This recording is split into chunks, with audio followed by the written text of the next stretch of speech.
L'article 96 des accords de Cotonou peut nous être très précieux pour avancer sur le règlement de cette situation au Togo.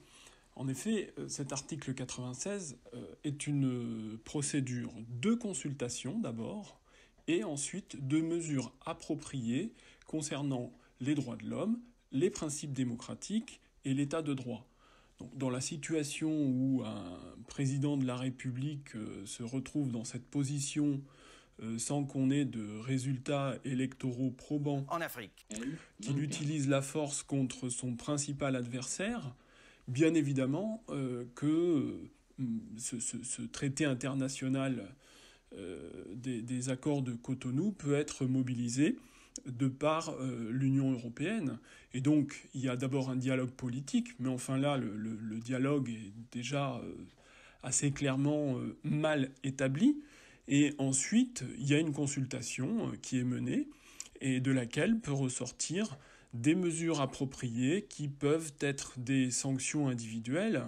Et en l'occurrence, je crois que à partir du moment où en Afrique, on ne peut pas obtenir des garanties sur les principes démocratiques de l'élection présidentielle de 2020, les mesures appropriées se portent sur le président, certes en exercice, mais un président qui n'a pas respecté les grands principes d'un processus démocratique pour être à nouveau reconduit à la tête de l'État.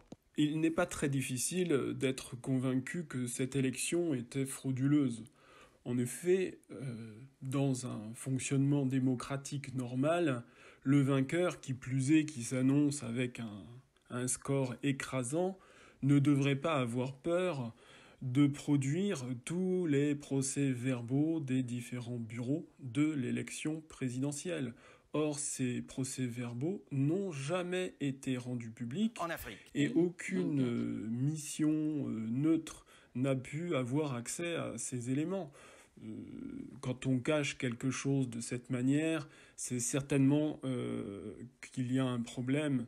Et donc, moi, je ne demande qu'une chose, c'est que le président de facto actuel, Gnassingbé, demande à la commission électorale de produire tous les procès-verbaux. Et on verra bien.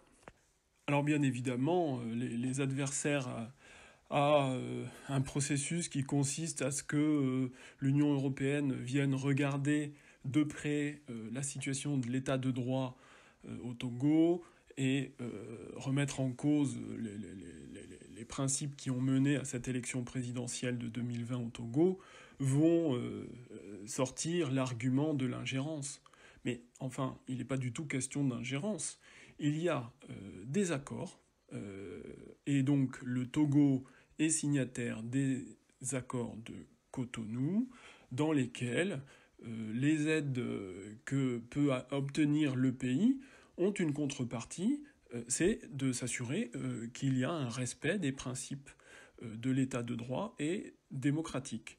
Or, pour la période 2016 à 2020, l'Allemagne, la France et l'Union européenne ont apporté près de 745 millions d'euros d'aide au Togo.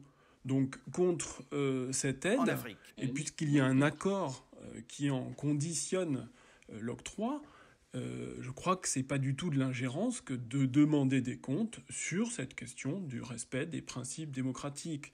Donc il ne faut pas avoir de l'ingérence dans cette demande que je formule et que d'autres vont formuler avec moi. C'est véritablement la volonté de faire passer le droit, en l'occurrence le droit international, et donc je crois véritablement que cette question doit être remise au goût du jour, y compris si cette situation dure depuis près d'un an.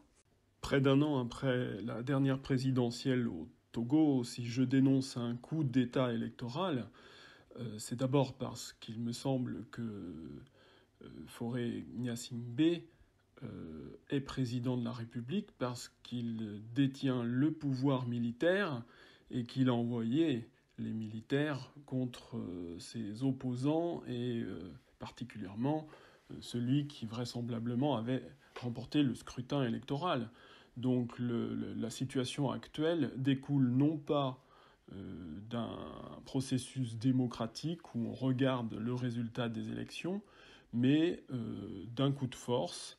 Et si je considère en plus qu'il s'agit d'un coup d'État, c'est aussi parce que j'ai cherché à bien des endroits et je n'ai trouvé aucune reconnaissance officielle ni du ministère des Affaires étrangères de la France, ni du côté de l'Élysée, donc de la présidence de la République française, ni de l'Union européenne.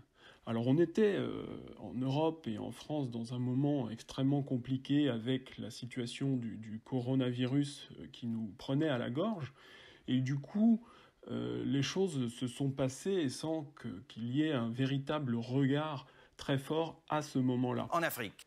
Donc, il n'est pas trop tard pour bien faire. Cette élection n'est pas satisfaisante et la situation qui en découle non plus. Donc, il faut remettre en cause tout cela.